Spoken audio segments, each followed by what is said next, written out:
नमस्कार. मी त्या आचारी भारतीय जनता पार्टीचा उपरा कार्यकर्ता स्वतःला आचार्य म्हणून घेतो. खरं तर तो आचार्य आहे. तो आचारी तुषार भोसले माननीय पवार साहेबांवरती बोलतो. ज्या आदरणीय पवार साहेबांचं राजकारण 10-5 वर्षाचं नाहीये, गेली 6 दशकं, जे की 60 वर्ष या राज्याच्या या देशाच्या राजकारणामध्ये अढळस्थान असलेले, ज्यांना राजकीय सामाजिक जाणभान असणारे ज्येष्ठ नेते पवार साहेबांच्या स्टेटमेंटवरती त्यांनी काही चुकीचं केलेलं नाही. 100% पवार साहेब करेक्ट बोललेले आहेत. आत्ताची वारकरी परंपरामध्ये या भारतीय जनता पार्टीच्या कार्यकालापासून या आचार्य तुषार भोसलेसारखे उपरे 60% वाढलेत. काही खोटं नाही. त्यात तुमचे ते किडे गुरुजी आले.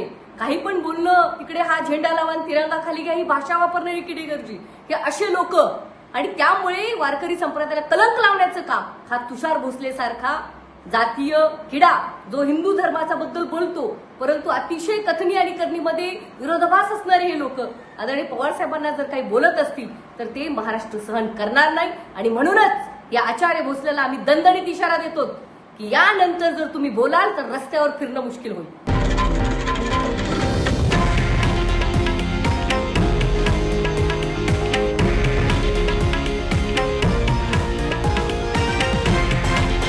हे आहे देशातील नंबर 1 न्यूज नेटवर्क आणि आपण पाहत आहात TV9 मराठी, एकमेव.